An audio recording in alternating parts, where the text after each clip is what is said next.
one of the important things for us as we move forward is to continue our relationship and our relatedness. I think these are your notes to the police department. And one of the opportunities that we discussed, Chief, if you'll remember, is having this meeting, and we did discuss, you know, some of the drawbacks of having a meeting like this where things would be aired that can't be discussed or no explanation.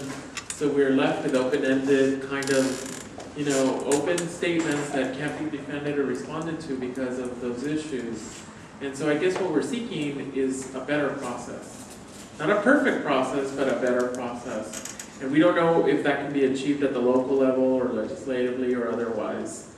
But what we do know is that we continue to be committed to working in cooperation. And again, one of the recommendations in the report from 2001 is that there be some sort of annual meeting or annual, I'm thinking of kind of an open house. And I know that you have some elements that you've described that are part of your community outreach, and I think those are positive.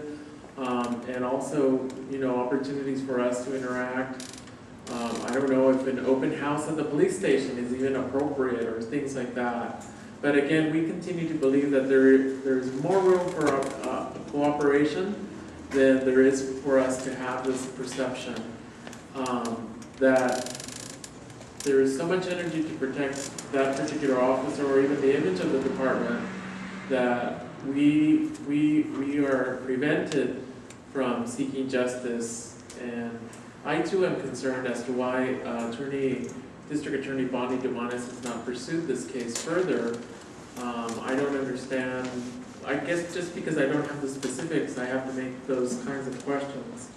So to conclude, every single time we've communicated with the Chief of Police and Captain Wendt, we've had immediate responses.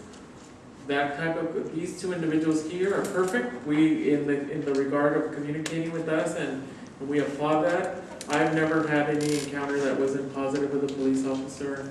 In fact, last year during the fires and then our unfortunate budgetary situation, Southbay Forum publicly came out and supported no cuts or less cuts to the police officers and to the firemen. Public safety is a priority of ours as well. So where's the accountability then on the other side? We want the best force we can support with our tax dollars, and we will not rest until we have it. And so we seek your support. I made it clear that I wanted to give this kind of input to the policymakers, the city council. If you guys decided that this was the appropriate venue, I'm hoping that you can have, you know, every 6 or 7 months a meeting in the evening where the public can attend. Usually you have your meetings during the day and I can't attend, so that the public can participate. And secondly, we need to see to what extent we can support the police department financially to implement the recommendations of the task force. But with that, I don't know, I know Captain Wedge has made some claims that there is no need for a civilian group, but I would argue with Mr. Wedge in this case that he's not the policymaker. So I want the city council to reach that determination if you guys find it appropriate to get engaged in that conversation. With regard to the police department itself, we see them as the professionals, and we want to work and cooperate with you, and we want to seek an improvement in this process. And again, until we know the specifics, we're going to have doubts, and it puts us all in jeopardy. But continued communication, open communication, and engagement is, I believe, what's going to help alleviate some of our concerns.